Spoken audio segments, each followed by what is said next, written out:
Oi, pessoal. Estou aqui de novo para a gente tratar de mais algumas atividades do nosso caderno. E hoje a gente vai abordar da página 13 até a página 17. Aí você vai dizer assim, mas é muita coisa. Eu vou dividir o vídeo em algumas partes, porque senão vai ficar muito extenso e vai acabar não entendendo.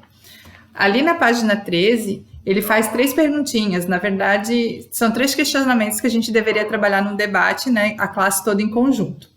Para você, o que é cristianismo? Você não vai ter que me responder numa folha lá, mas a gente vai voltar a esse conteúdo quando a gente se encontrar pessoalmente. Mas é para você já ir entendendo. O que é, para poder entender, né, o que a gente vai tratar depois nas atividades que seguem ali no caderno.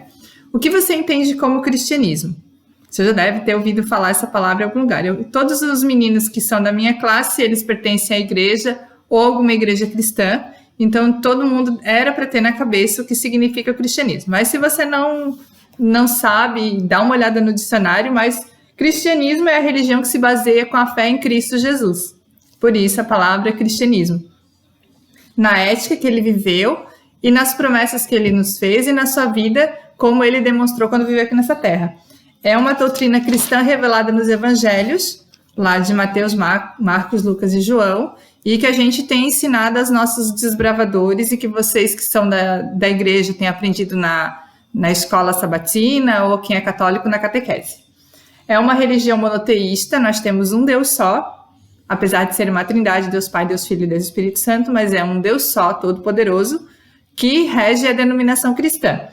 E ela se baseia nos ensinamentos da vida de Cristo, como está apresentado lá no Novo Testamento e em toda a Bíblia, porque toda a Bíblia, toda a escritura, desde Gênesis até Apocalipse, o centro dela é Cristo e a história da redenção para que nós um dia possamos viver lá no céu. Isso então vem ser o cristianismo. Agora sim, a terceira perguntinha, quais são as características de um verdadeiro discípulo? Discípulo de quem? Discípulo de Cristo, com certeza. Aí eu fiz aqui algumas características.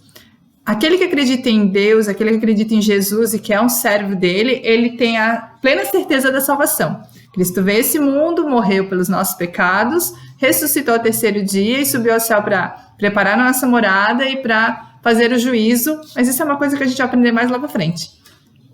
Mas que um dia ele vai voltar e vai nos levar para o céu.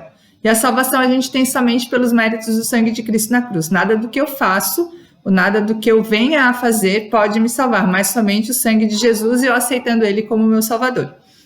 Andar na plenitude e poder do Espírito Santo, demonstrar amor a Deus, aos nossos líderes, aos vizinhos, aos familiares, aos amigos e até mesmo aos inimigos. Estudar, memorizar e meditar na palavra de Deus, de preferência todos os dias. Ser uma pessoa de oração, ser obediente a Deus e aos seus mandamentos, confiar plenamente em Deus, entender a graça que Ele estende a cada um de nós, testemunhar de Cristo na nossa própria vida, na forma como a gente fala, como a gente anda, como a gente se comporta, através das nossas atitudes e atos, né? Isso ser um testemunho de Cristo. E adorar a Deus, né, na igreja, estar em comunhão com Deus, não só em casa, na nossa vida de oração diária, mas também na igreja com os irmãos em geral. Isso são algumas das características de um verdadeiro discípulo. E aí também tem a outra perguntinha, né, que o que fazer então para ser esse verdadeiro cristão ou um cristão verdadeiro? E aí a gente deve, primeiro de tudo, buscar a Deus em primeiro lugar na nossa vida. Tá lá em Mateus 6,33, né, buscar a Deus e o seu reino em primeiro lugar, e as demais coisas não serão acrescentadas. E entregar a nossa vida a Ele e deixar que Ele possa nos usar e nos moldar conforme a vontade dEle, porque Ele tem um propósito para cada um de nós, e Ele deseja executar esse propósito. Devemos nos arrepender e confessar os nossos pecados, porque quando a gente faz isso, Ele nos perdoa, porque é isso que Ele quer, nos perdoar das nossas más atitudes, das nossas más ações, e Ele, com isso, Ele transforma a nossa vida.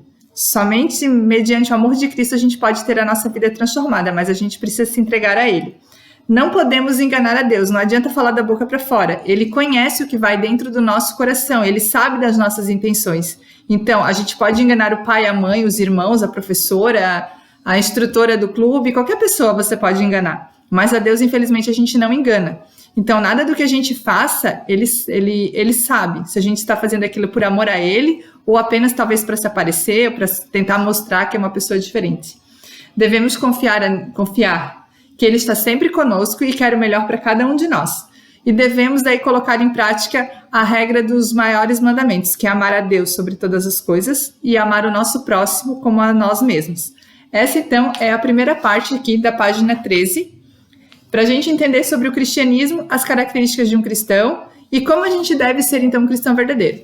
Nesse momento que a gente está passando em casa, que eu não sei para quantos de vocês ainda vai durar, o meu já está encerrando, que a gente possa usar esse tempo livre que a gente está tendo para buscar mais a Deus e confiar que Ele tem um plano em meio a tudo isso e que, com certeza, que a gente possa sair melhor dessa situação e aprender com ela algumas coisas, mas que a gente possa colocar em prática tudo isso que a gente tem aprendido através do estudo das Escrituras e que você possa também, de alguma forma, né, encontrar um pouco de consolo e conforto na palavra de Deus, pois é isso que Ele quer dar a cada um de nós. A gente só precisa confiar nele e entregar tudo nas mãos dele. Que Deus te abençoe.